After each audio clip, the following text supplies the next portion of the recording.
Hello everyone, I am Sandeep, your physics teacher, and today's topic which we going to start projectile motion. So what is a projectile motion? If we throw an object into the space and the object move under the effect of gravitational force, under the effect of gravity, right? So that was motion of the object is called projectile motion. That means कि अगर कोई object को हम space में या throw करते हैं किसी इनिशियल वेलोसिटी से और ऑब्जेक्ट फ्रीली मूव करता है अंडर ग्रेविटी, तो उसका जो पाथ है या उसका जो मोशन है ऑब्जेक्ट का वो क्या कहलाएगा? प्रोजेक्टाइल मोशन कहलाएगा। अब देखिए प्रोजेक्टाइल मोशन 2 टाइप के होते हैं। पहला horizontal projectile and second one is angular projectile।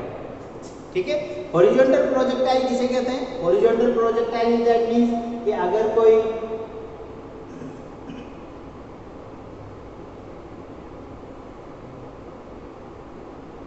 कोई ऑब्जेक्ट को हॉरिजॉन्टली थ्रो किया जाए किसी वेलोसिटी से, तो उसका जो मोशन होगा इस तरह से वो नीचे आएगा under the effect of gravity. तो इस टाइप का प्रोजेक्टाइल मोशन क्या कहलाता है? हॉरिजॉन्टल प्रोजेक्टाइल कहलाता है, right. And what is the angular projectile? Angular projectile that is means कि अगर किसी ऑब्जेक्ट को हॉरिजॉन्टल से किसी इनिशियल एंगल, किसी एंगल के थ्रू हम प्रोजेक्ट करें, यानी कि किसी एंगल के थ्रू हॉरिजॉन्टल से किसी एंगल के थ्रू फेंका जाए, तो उसका जो मोशन होगा वो कुछ इस तरह से होगा और इस टाइप का प्रोजेक्टाइल मोशन क्या कहलाता है? एंगुलर प्रोजेक्टाइल कहलाता है, राइट। क्लास 11th के लिए जो मोस्ट इंपोर्टेंट है ये एंगुलर प्रोजेक्टाइल है, और उसके साथ साथ मैं आपको बताना चाहता हूँ कि एंगुलर प्रोजेक्टाइल भी आपके कोर्स में है according to the NCERT syllabus.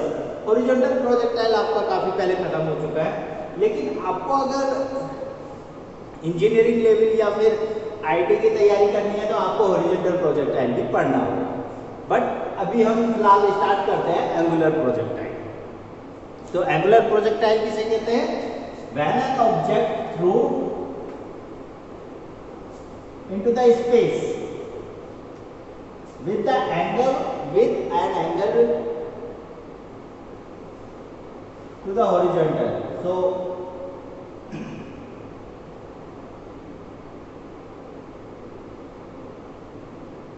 Angular projectile, ठीक है। तो देखिए that was the horizontal axis O and X axis मान लीजिए। यहां से कोई ऑब्जेक्ट को थ्रो करा with the velocity, initial velocity u, तो जो ऑब्जेक्ट है वो इस तरह से मूव करेगा, ठीक है। अभी हम बात कर रहे हैं किसकी? The motion of an projectile motion, the path of the projectile motion, ठीक है।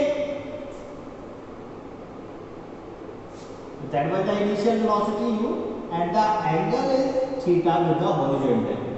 अब देखिए इस इनिशियल वेलोसिटी के दो कंपोनेंट ड्रॉ कीजिए, हॉरिजॉन्टल कंपोनेंट है वर्टिकल कंपोनेंट। तो एक तो हॉरिजॉन्टल कंपोनेंट होगा और एक वर्टिकल कंपोनेंट होगा। इन्हीं कंपोनेंट की हेल्प से हम इसके जो डेरिवेशन है, प्रोजेक्टाइल मोशन के डेरिवेशन है, उन्हीं डेरिवेशन को सॉल्व कर सकते हैं, ठीक है। तो अभी हम बात कर रहे हैं एंगुलर प्रोजेक्टाइल में the path of the projectile motion. First point है path of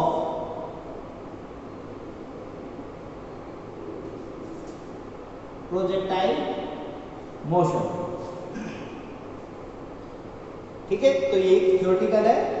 The initial velocity of the object is u, which is made an angle theta with the horizontal, right? Horizontal से एक theta angle बनाता है। We have to divide the initial velocity u in its two rectangular component. First is ux and the second one is uy। x axis में ux और y axis में uy। तो क्या होगा?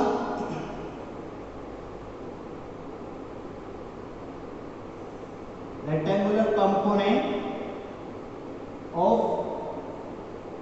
initial velocity, that is ux, x axis में होगा क्या, that is u cos theta and uy is equal to u sin theta। ये रेक्टेंगुलर कंपोनेंट है जिनके बारे में मैं पहले भी आपको बता चुका हूं। अब हमें कंसीडर करना है motion along x axis.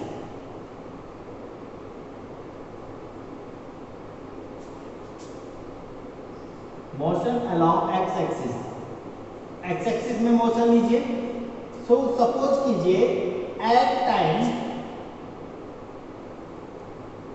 Small T, किसी टाइम स्मॉल टी पर ऑब्जेक्ट यहां पर है, टाइम कितना है t, राइट। अब ऑब्जेक्ट यहां पर है तो इसने एक्स एक्सिस में कितना डिस्टेंस कवर किया, एक्स एक्सिस में जो डिस्टेंस कवर किया x, और जो y एक्सिस में जो डिस्टेंस कवर हुआ दैट वाज y। तो अभी हमें इसके पाथ के बारे में कंसीडर करना है कि जो ऑब्जेक्ट है उसका पाथ क्या होगा। तो इस पॉइंट पर जो वेलोसिटी है वो इसी तरफ होगी और जो ग्रेविटेशनल फोर्स है वो नीचे की तरफ एक्ट करेगा, ठीक है। और इसी ग्रेविटेशनल फोर्स की वजह से ये अपना एंगल चेंज करेगा हर एक पॉइंट पर। तो अभी हम टाइम t की बात कर रहे हैं कि t टाइम पर ऑब्जेक्ट यहाँ पर है और जो x एक्सिस में जो डिस्टेंस कवर की उसने वो x है और जो y एक्सिस में जो डिस्टेंस कवर की वो y है। तो at time small t we will consider in second equation of motion, that is s is equal to ut plus half a t square। अब हम किस में ले रहे हैं, हम मोशन ले रहे हैं x एक्सिस में, ठीक है। तो सभी डायरेक्शन हम सभी डिस्टेंस किस में कंसीडर करेंगे, x एक्सिस में कंसीडर करेंगे। तो sx is equal to है x, ठीक है। ये x एक्सिस में कितनी डिस्टेंस कवर की उसने t टाइम में, that is x is equal to ux, यानी कि u cos theta into t plus 1/2 into ax is equal to 0 into t square, ठीक है। ये पहले नोट कर लेते हैं, इजी रहेगा आपको समझने के लिए। देखिए sx है आपका x, ux है आपका u cos थीटा और ax जो है वो इक्वल टू 0 है। हम यहाँ पर ax यानी कि acceleration in x axis, x axis में जो एक्सेलरेशन है वो 0 है। हम 0 क्यों कह रहे हैं, क्योंकि x एक्सिस में कोई भी फोर्स एक्ट नहीं हो रहा है ऑब्जेक्ट पर। जो फोर्स एक्ट हो रहा है वो ग्रेविटेशनल फोर्स डाउनवर्ड डायरेक्शन में यानी कि नीचे की तरफ y एक्सिस में एक्ट हो रहा है, x एक्सिस में कोई भी फोर्स एक्ट नहीं हो रहा है। तो एक्सीलरेशन क्या होगा x एक्सिस में, that is 0। So sx that means x is equal to ux u cos theta into t plus 1/2 into 0 into t square।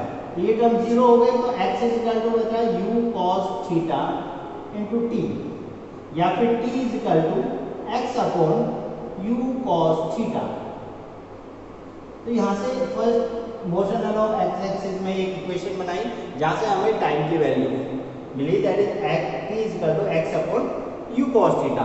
Similarly, we will consider for the motion along y axis, motion along y axis।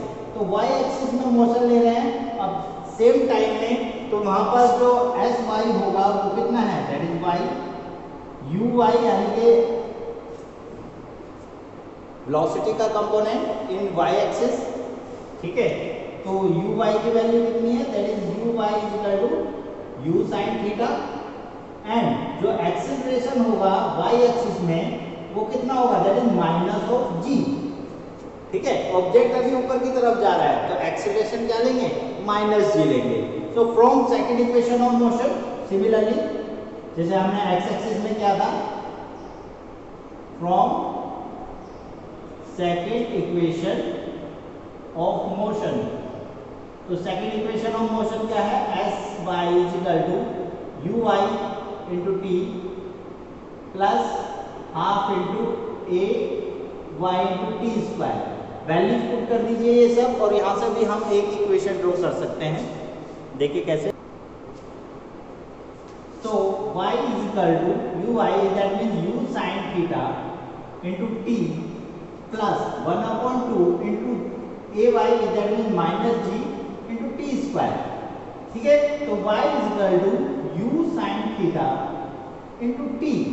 अब t की वैल्यू क्या है, ये first equation से लिख दीजिए यहाँ पर t की वैल्यू। तो t इज इक्वल टू है x upon u cos theta plus sorry minus, ये माइनस जी माइनस आगे ले लीजिए, तो minus 1/2 into g into t square that means x square upon u square cos square theta. Clear? So that was the equation in terms of x and y, in terms of the distance covered the object in x axis and y axis. So यहाँ से u cancel, तो y is equal to ये sin upon cos is that means tan theta into x minus 1/2 into g upon u square cos square theta into x square। ठीक है, तो that was the equation of a parabolic equation.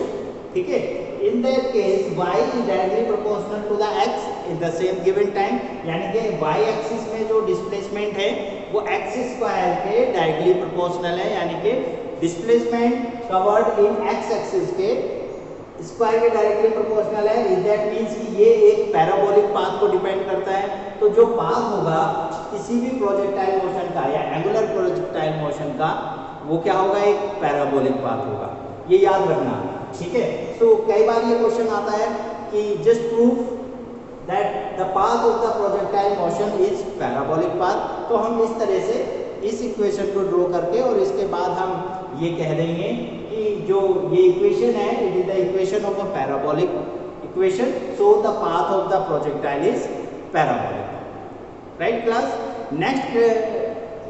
Next class में हम आपको projectile motion के other terms, other values को find करना सिखाएंगे, चाहे वो टाइम ऑफ फ्लाइट हो, यानी कि कितना टाइम ले रहा है वो, कितना हम मैक्सिमम थ्रो कर सकते हैं किसी ऑब्जेक्ट को, या कितना हम मैक्सिमम हाइट अटेंड करा सकते हैं।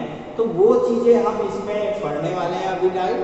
अभी आप इसको नोट कीजिए, बहुत ही इंपॉर्टेंट टॉपिक है, और अगर कोई भी आपको प्रॉब्लम होती है तो आप मुझसे पूछ सकते हैं। Thank you.